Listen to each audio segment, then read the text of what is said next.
বিসমিল্লাহ।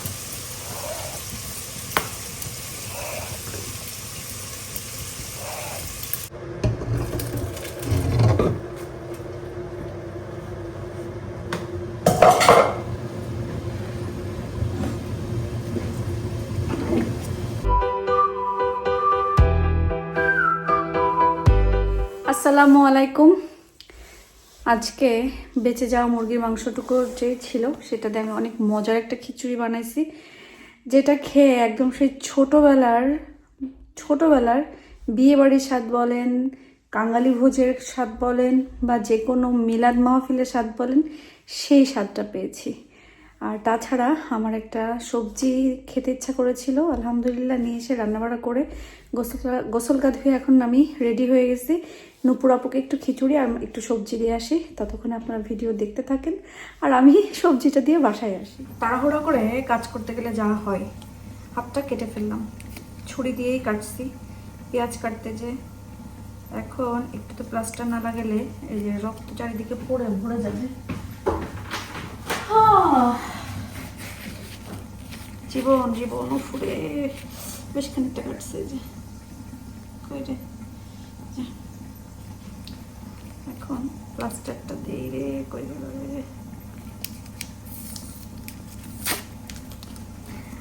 আগে এতটুকু হাত কাটলে, মানে বিয়ের আগের কথা বলতেছি, কত অজুহাত, কত বায়না, কত কিছু করতাম না এই হাত কাটা নিয়ে, কত কিছু। আর এখন নিজেকে আবার প্রস্তুত করতেছি যে রান্না করতে হবে, প্লাস্টার দিয়ে জায়গাটাকে বন্ধ করে দিলাম, এখন রান্নায় ফিরে যাই। এখানে পেঁয়াজ কেটে নিয়েছি আমি হচ্ছে মাংস রান্না করার জন্য।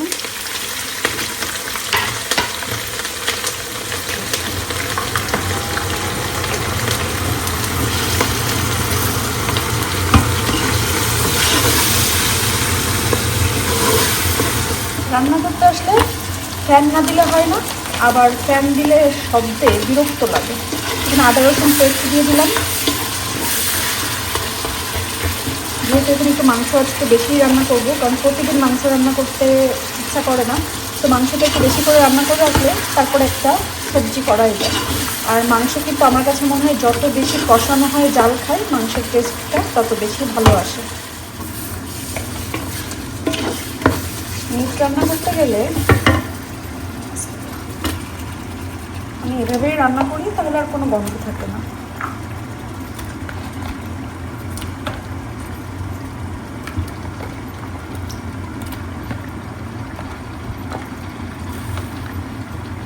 আমরা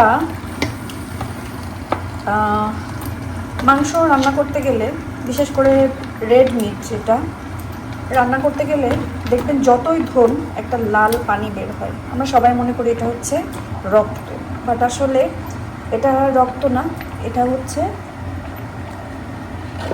এক ধরনের কি বলা চলে ময়শ্চারাইজার বা একটা প্রোটিন, এই টাইপের একটা জিনিস। আপনি যতই ধরুন না কেন এটা ওই লাল পানিটা বের হইতেই থাকবে। আর যত আপনি ওই লাল পানিটা বের করে দেবেন, মিটের যেই গুণাগুণ, পুষ্টি গুণাগুণ বা মিটের যেই টেস্ট, সেটা কিন্তু চলে যাবে। আর মিট সবসময় ঠান্ডা পানি দিয়ে ধোয়ার চেষ্টা করবেন। গরম পানি দিয়ে মিট ধুলে ওই লাল পানিটা অনেক বেশি চলে যায়, তখন কিন্তু মিটের টেস্ট বলেন বা ওটার যে পুষ্টি গুণ বলেন সেটা কিন্তু কমে যায়, চলে যায়। এই জন্য সবসময় চেষ্টা করবেন ঠান্ডা পানি দিয়ে 2-4-5 বার, যতবার ধুইতে ইচ্ছা করে ঠান্ডা পানিতে ধুয়ে নেবেন। আর মিট কিন্তু ধুইতে সাদা করে ফেললে মানে মিটের ইয়েটাই থাকলো না। আর মানুষ একটা সহজ জিনিস যেটা, সেটা হচ্ছে মানুষ যখন মারা যায়, আমরা যখন মারা যাব, আমাদের শরীরে কি কোনো রক্ত অবশিষ্ট থাকবে? থাকবে না। তো পশু পাখির ক্ষেত্রেও সেম। একটা পশু যখন মারা যায় বা ধরেন মানে খাওয়ার জন্য প্রস্তুত করা হয়, তখন কিন্তু তার গায়ে আর কোনো রক্ত অবশিষ্ট থাকে না। এটা হচ্ছে মিটেরই একটা প্রোটিন বা একটা ময়শ্চারাইজ। এপাশে মিট রান্না করতে করতে আমি এখানে একটু ডাল, চাল, পোলাওয়ের চাল, তারপর হচ্ছে বাসমতি চাল, সব কিছু একসাথে করে খিচুড়ি রান্নার প্রস্তুতি নিচ্ছি। খিচুড়িটা রান্না করবো তাও কি বেঁচে যাওয়া মুরগির মাংস দিয়ে, কারণ এই মুরগির মাংসটা না, বুঝলাম না, একদম মানে ভাঙা হয়ে গেছে, তো ওটা আসলে এভাবে আর খাওয়া যাবে না। ফেলে এত খানিকটা মাংস আমি ফেলেও দিব না, সো ভাবলাম একটু খিচুড়ি করে ফেলে। এরকম আয়া দাহিলা অনেক বেশি পছন্দ করে। আমি ডাল চাল দিয়ে দারচিনি এলাচ তেজপাতা সব কিছু দিয়ে আমি হচ্ছে লবণ দিয়ে চালটা ডালটা ভেজে নিব, পরে আমি মাংসের ভিতরে দিয়ে দিব। এখানে যে মুরগির মাংসটা আমি অলরেডি একটু জ্বালায় নিয়েছি, মানে একদম পুরো গোটা গোটা হয়ে গেছে, বুঝলাম না কী কারণে। আর এটার ভিতরেই আমি কি করব, এখানে যে আগে একটু কী করছি, পানি, আল্লাহ এক্ষুনি এর ভিতরে যাচ্ছিল, পানি দিয়ে এটাকে একটু ফুটাই নিয়েছি। এই পানি অবস্থাতেই আমি এর ভিতরে দিয়ে দিব। চুলাই তো বন্ধ হয়ে গেছে, তাই তো বলি নড়াচড়া কেন করে না। ওকে,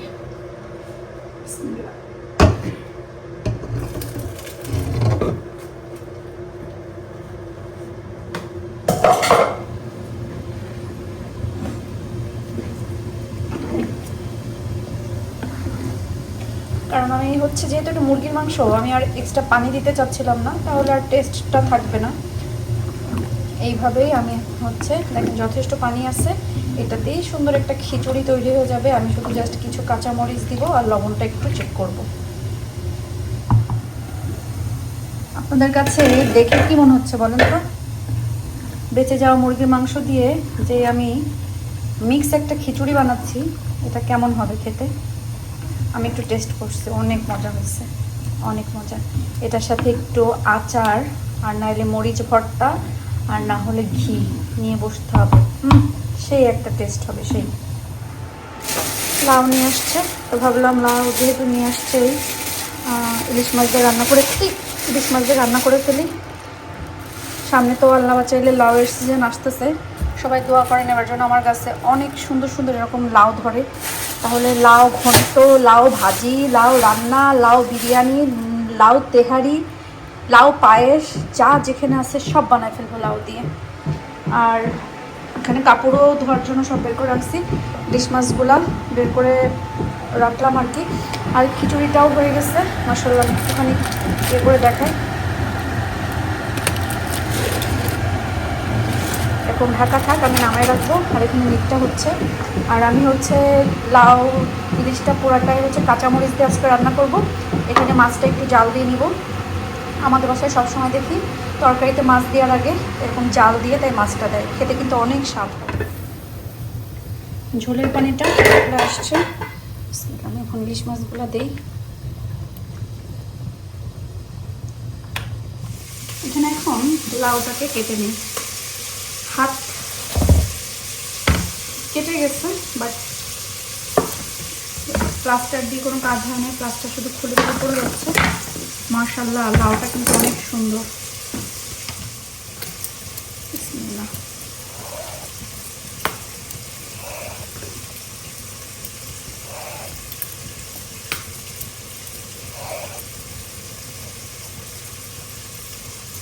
আমি কাটার আগেই লাউটা ধুয়ে ফেলবো, কাটার পরে আর ধুবো না।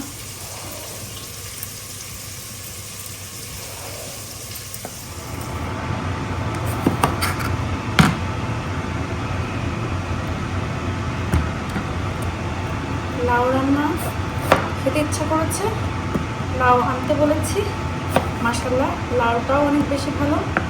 এখন আমি এগুলোকে বেশি মোটা না, পাতলা পাতলা করে কেটে নিব।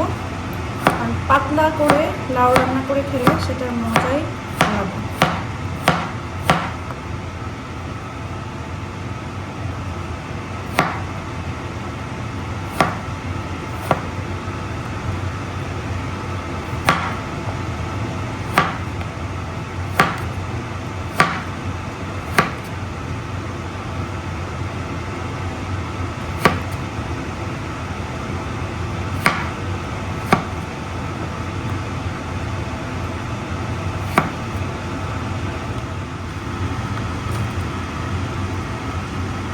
লাউ কিন্তু আমি আগেই আস্তে ধুয়ে নিয়েছি, এখন আর কি এখানে রাখতেছি, একবারে রান্না করে ফেলবো আর কি।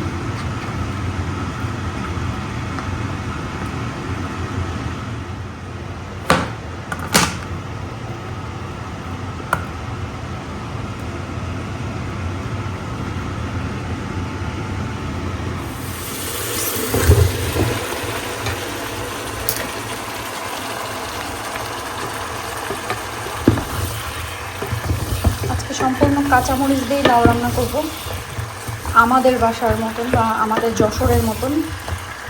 কাঁচামরিচের তরকারি আমি খেতে চাই, কিন্তু আপনাদের ইব্রাহিম ভাইয়ের জন্য খেতে পারি না, কারণ শুধু কাঁচামরিচের তরকারি রান্না করতে গেলে না কাঁচামরিচের পরিমাণটা একটু বেশি দিতে হয়, কিন্তু বেশি দিলে তো আবার খেতে পারবে না। কিন্তু আজকে আমি আমার মতন করে রান্না করব।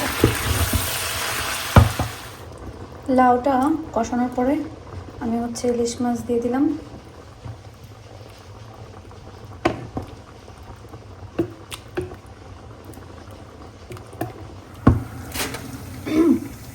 আয়দা ইলিশ থেকে অলরেডি একটু খেয়ে ফেলছে, খিচুড়িটা কিন্তু অনেক অনেক বেশি মজা হয়েছে। আর এখানে আমি মাছ ভাজি 2 পিস খেতে ইচ্ছা করছে, মাছ ভাজতে এখানে খাচ্ছে। বা এটা কেমন হয়েছে? গরম হয়েছে। গরম হয়েছে, বাট টেস্ট কেমন হয়েছে? বেশি মজা। বেশি মজা? হ্যাঁ। ওকে, খাও। নুপুরাপুর বাসা থেকে চলে আসছি।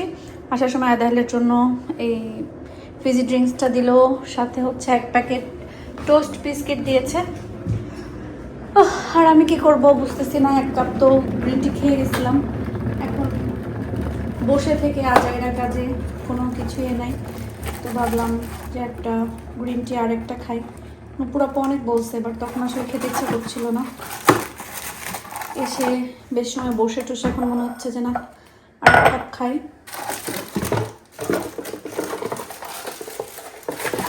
আমার কাছে তো এই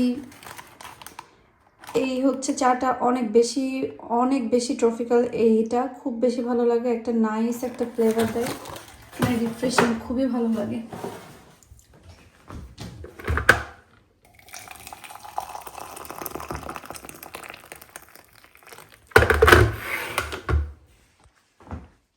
শীতকালে লাউ আসলে মানে বাংলাদেশে তো শীতকালেই লাউ হয়, এই দেশে আবার শীতকালে হয় না। এটা অন্য দেশ থেকে আসছে না এই লাউটা?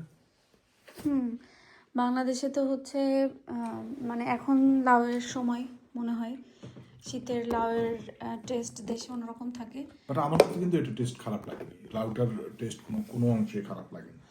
আর তোমার কাছে? ঠিক আছে। আর আমাদের এখানে হচ্ছে লাউ সামারে মজা হয়, তো মেন কথা আমাদের এখানকার যে সামারটা সেটা বাংলাদেশে উইন্টারের মতো থাকে, তো এই জন্য আমাদের এখানে তখন ওই লাউটা হয় এবং লাউ খেতে মজাই লাগে। সব থেকে বেশি লাউ খাইছিলাম, শুধু লাউময় হয়ে গেছিল আগের বাসায় থাকাকালীন। মাশাআল্লাহ অনেক লাউ ধরছিল, কারণ ওদের মাটিটা অনেক ভালো ছিল। লাউয়ের মাটি ভালো না হলে আসলে লাউ ভালো হয় না। আর জাতটাও ভালো ছিল, আম্মা যেটা দিচ্ছিল গোল লাউটা। ওটা কলসি টাইপ না, আবার গ্রিন লাউ তো অনেকগুলো ধরছিল, লম্বা যেগুলা, গাছও সুন্দর হয়েছিল, শুধুমাত্র মাটির কারণে, কারণ ওটা মাটি ভালো ছিল। আলহামদুলিল্লাহ একটা ভালো দিন পার করলাম। কবে যে এই শীতকাল যাবে আর ভালো লাগে না। শীতকাল আসলে পুরো একদম আমি ঝিমানো মুরগির মতন ঝিমাই, লাইফে কোনো কিচ্ছুই ভালো লাগে না। সারাদিন মনে হয় কি করব এরকম মনে হয়। অনেকদিন পরে হাতটা কাটছে যে একটা পিনপিনা ব্যথা করতেছে, যেটার জন্য খুবই বিরক্ত লাগতেছে আমার কাছে। আর ভিডিওতে অনেকে জিজ্ঞাসা করেছেন যে আমি থিওরি পাশ করেছি কি না, বা অনেক বৃত্তান্ত জিজ্ঞাসা করেছেন। আমি থিওরি এখনও পাশ করিনি, থিওরি পড়তেছি, কারণ থিওরিটা দিয়ে দিলে আমি জানি না আমার ড্রাইভিং শিখতে কতদিন লাগবে, ড্রাইভিং পাস করতে কতদিন লাগবে। থিওরিটা দিলে আমাদের এখানে মনে হয় 2 বছর 1.5-2 বছর মনে হয় টাইম থাকে। তো অনেকের মানে ড্রাইভিং শিখতে শিখতে 2 বছর চলে যায়, আবার থিওরি পাস করতে হয়। সো আমি চাচ্ছি যে আগে একটু কিছুদিন শিখে টিকে নিই, মানে একদম খুবই বেসিক যে জিনিসগুলো আছে সেইগুলো আমি শিখে নিই, আপনাদের ইব্রাহিম ভাই আমাকে শেখাক, তারপরে যে আমি অবশ্যই প্রফেশনালের কাছ থেকে আমি ড্রাইভিং লেসন নিব, কিন্তু এখনই না, এখন কিছুদিন আপনাদের ইব্রাহিম ভাই আমাকে চালানো শেখাক, কিছু যে ছোট যে জিনিসগুলো আছে যেগুলো সে আমাকে শেখাতে পারবে সেগুলো শেখাই ফেলুক, আমিও দেখি কতদিন লাগে শেখার জন্য, এটা আর কি। আর কি জন্য জিজ্ঞাসা করেছিলেন ভুলে গেছি আর কি। মেন কথা হচ্ছে এটা, আমি থিওরি এখনো দিইনি, বাট দিব, কিন্তু একদিন একটু দেখছি, একদিন একটু দেখার পরে আমার কাছে মনে হয়েছে যে ঠিক আছে ইনশাল্লাহ আমি পারবো, কারণ এত বছর ধরে গাড়ি মানে আপনাদের ইব্রাহিম ভাইয়ের সাথে গাড়িতে চলছি, সেই ক্ষেত্রে রোডের কিছু সাইন টাইন আছে, নিয়মকানুন আছে, যেগুলো মোটামুটি একটু একটু জানা আছে। তো আর একটু পড়লেই বা আর একটু চেষ্টা করলে ইনশাল্লাহ পেরে যাব। মনে হয় 50টার ভিতরে 50-র ভিতরে 43টা হইতে হবে। তো ইনশাল্লাহ দেখা যাক, বাট এখন আমি দেইনি, ইনশাল্লাহ দিব। বাট আগে কিছু কিছু হালকা হালকা জিনিস শিখে নিই, এই আর কি। আজকে আর ড্রাইভিংয়ে যেতে পারিনি কারণ আমার শরীরটা ভালো লাগছিল না, মাথাটা ব্যথা করছে। আর ড্রাইভিং করে যা বুঝলাম প্রচুর পরিমাণে প্রেশার পড়ে মাথায়, কারণ কনসেন্ট্রেট একেবারে মানে অনেক বেশি ফোকাস থাকতে হয়, যে সামনে ডানে বামে সামনে পেছনে মানে সব কিছু। সো এই জন্য আমার বলছি যে না ঠিক আছে, আজকে একটু মাথাটা ব্যথা ব্যথা করছে, আজকে আর না যাই, একটু রেস্ট নিই, ইনশাল্লাহ আস্তে আস্তে শেখা যাবে। যেটা আপনার ইব্রাহিম ভাই বলেছে, আমাদের তো তাড়া নেই, আস্তে আস্তে শিখলেই হবে। আমি যে গাড়ি চালাচ্ছি এটাই আমার জন্য অনেক বড় ব্যাপার, কারণ আমি যে ভীতু, আমার কাছে মনে হয় না আমি পারবো বা মানে কখনো এরকম মনে হয়েছে আগে যে আমি জীবনেও পারবো না, বাট পারতেছি, আল্লাহ যতটুকু যা করাচ্ছে আলহামদুলিল্লাহ। তো আজকের মতন সবাই ভালো থাকেন, সুস্থ থাকেন। ও আচ্ছা, দেশে ভোট হয়ে গেল, বিজয়ী ঘোষণা হয়ে গেল, অভিনন্দন, ধানের শীষে সবাইকে অভিনন্দন। তবে একটাই কথা বলবো যে যেই জন্য যা কিছু এত বছর বা এত দিন ধরে, বিশেষ করে 1 বছর বা 1.5 বছর ধরে আমাদের দেশটা একটু এলোমেলো হয়ে আছে, যে কারণেই হোক যেভাবেই হোক, তো নিজের দেশকে আগে ভালো রাখতে হবে, ভালোবাসতে হবে, আর সেটার জন্য আমাদের সবাইকে সহযোগিতা করতে হবে। একা আসলে যে কোনো সরকার কখনোই এটা সুন্দর বা সুষ্ঠুভাবে যে কোনো কিছু করতে পারবে না। এটার জন্য বাংলাদেশের জনগণের অবশ্যই হেল্প করতে হবে। সুস্থ এবং সুষ্ঠু রাখার জন্য আমাদের নিজেদেরকে অনেক ভালোভাবে চলতে হবে, রেষারেষি ঠুকাঠুকি কাটাকাটি এগুলো বন্ধ করতে হবে। এছাড়া আর কি, আমরা সাধারণ জনগণ এটুকুই চাবো যে আমাদের সোনার বাংলাদেশ সোনার মতন থাকুক। যাই হোক, তো আজকের মতো সবাই ভালো থাকেন, সুস্থ থাকেন, আল্লাহ হাফেজ।